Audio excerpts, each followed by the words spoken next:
लग रहा है कि सरकार प्रतिशोध की भावनाओं से ग्रसित होकर शिक्षक के विरुद्ध कार्रवाई करने जा रही है। जो स्थानांतरण नीति है वो टीचरों के हित में नहीं है और राज्य हित में भी नहीं है। इसलिए शिक्षक और राज्य हित में हम लोग आज शिक्षा मंत्री से इस संबंध में मिलने जा रहे हैं। शिक्षकों को प्रताड़ित नहीं किया जाए,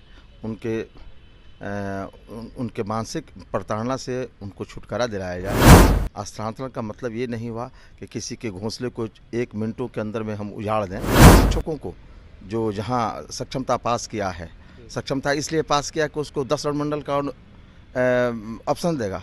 सक्षमता पास किया है, उसको बगल में आप उसके स्थानांतरण कीजिए, उसको बचाइए।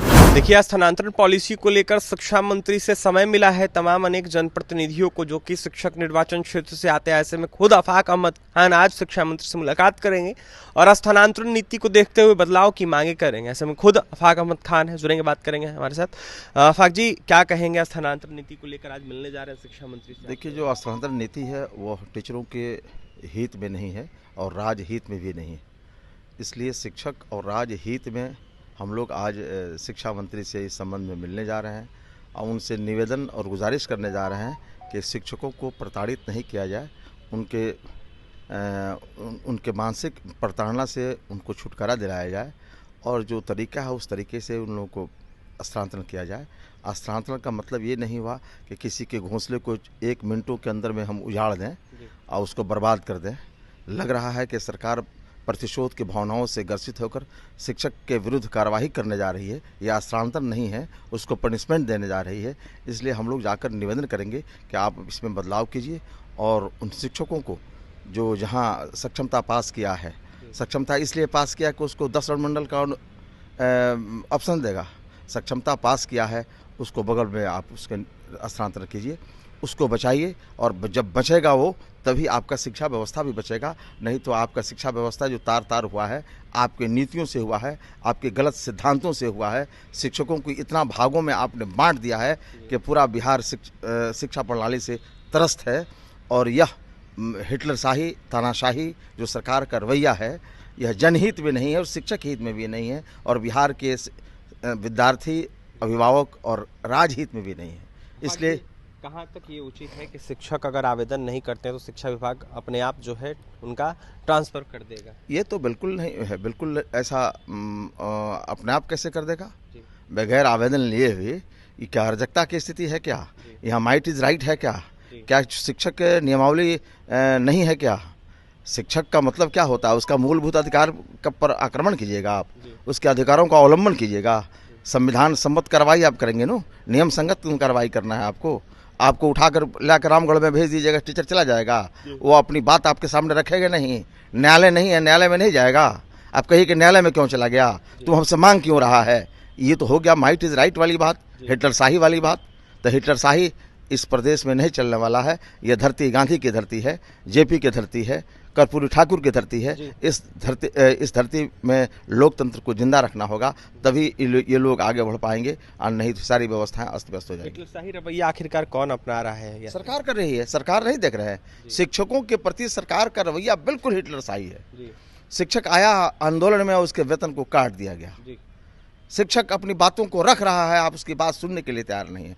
प्रतिनिधि उसका सदन में बोल रहा है, आप उसका मजाक उड़ा रहे हैं। ये लोकतंत्र का मजाक है, भारत के संविधान के साथ मजाक है। निर्वाचित प्रतिनिधि अगर सदन में कोई बात उठा रहा है, आप उसको सुनने के लिए तैयार नहीं है। आपको अगर समझ में नहीं आता है तो शिक्षक प्रतिनिधियों के साथ एक बैठक बुलावें और बैठक बुलाकर बीच का रास्ता निकालें।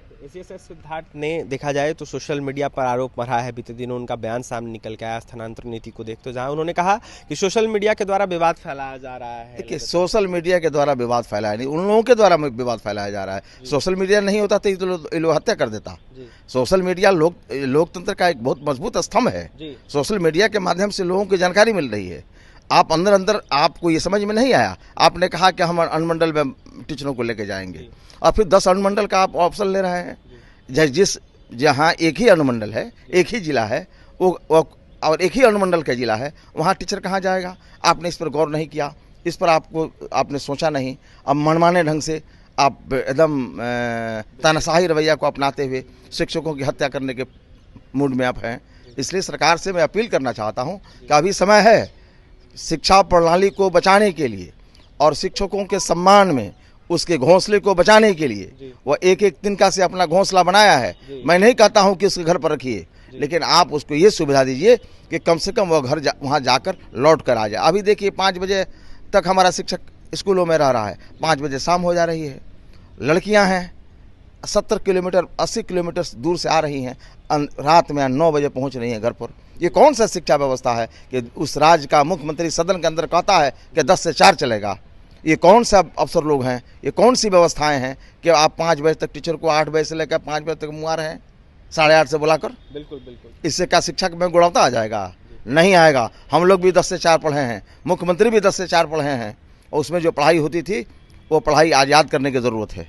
टीचर को कैद करके जेल में बंद किया जा रहा है, लग रहा है कि बंद कर रहे हैं स्कूल में। हम बच्चा भी कैद है और टीचर भी कैद है। इससे हम इसका विरोध करते हैं और सरकार से अपील करते हैं कि वक्त रहते हुए होश में आवे, नहीं तो वक्त बीत जाने के बाद अगर हमारा निशमन उजड़ेगा तो इसका भी निशमन नहीं बचेगा। देखिए जो सरकार है वो कहीं ना कहीं वक्त रहते सुधार कर ले। अगर सुधार नहीं सरकार करती है तो आने वाले समय में काफ़ी दिक्कत होगा। आफाक अहमद खान थे हमारे साथ, क्या कुछ कह रहे थे। जिस तरीके से खबरें आ रही है स्थानांतरण नीति को लेकर, उसको लेकर आपने सुना है। शिक्षा मंत्री से मुलाकात करेंगे, देखने वाली बात यह होगी शिक्षा मंत्री क्या कुछ फैसला लेते हैं। और भी तमाम खबरों के लिए बने रहे हमारे साथ। बहुत बहुत धन्यवाद।